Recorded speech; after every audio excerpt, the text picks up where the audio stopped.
জোরপূর্বক শ্রমের বিরুদ্ধে ব্যবস্থা নিতে ব্যর্থ হওয়ার অভিযোগে প্রধান বাণিজ্যিক অংশীদারদের ওপর অতিরিক্ত শুল্ক আরোপের প্রস্তাব করেছে যুক্তরাষ্ট্র। দেশটির বাণিজ্য প্রতিনিধি বা ইউএসটিআর-এর প্রকাশিত এক প্রতিবেদনে বলা হয়, জোরপূর্বক শ্রমের তৈরি পণ্য আমদানি নিষিদ্ধের নিয়ম ঠিকমতো কার্যকর না করায় কানাডা, মেক্সিকো, যুক্তরাজ্য, বাংলাদেশ সহ ৪৫টি দেশকে ১০% অতিরিক্ত শুল্কের মুখোমুখি হতে হবে। অন্যদিকে চীন, জাপান, ভারত, দক্ষিণ কোরিয়া, ব্রাজিল এবং সুইজারল্যান্ড সহ বেশ কিছু দেশের ওপর ১২.৫% অতিরিক্ত শুল্ক আরোপের প্রস্তাব করা হয়েছে।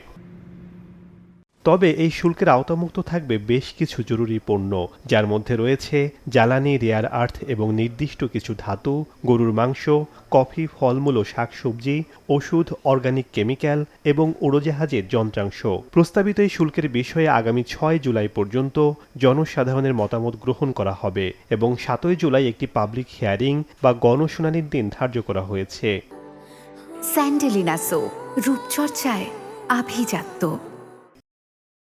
বিশ্লেষকরা বলছেন, এই আইনি পথ ব্যবহারের মাধ্যমে সুপ্রিম কোর্টের বেঁধে দেওয়া শুল্কের সীমাবদ্ধতা এড়াতে পারবেন প্রেসিডেন্ট ডোনাল্ড ট্রাম্প। তবে এই নতুন শুল্ক এখনই কার্যকর হচ্ছে না। এটি আপাতত জনসাধারণের মতামত এবং পর্যালোচনার জন্য উন্মুক্ত থাকবে। ইউএসটিআর-এর সংজ্ঞা অনুযায়ী কোনো ব্যক্তিকে শাস্তির ভয় দেখিয়ে বা জোর খাটিয়ে তার ইচ্ছার বিরুদ্ধে কাজ করানোই হল জোরপূর্বক শ্রম।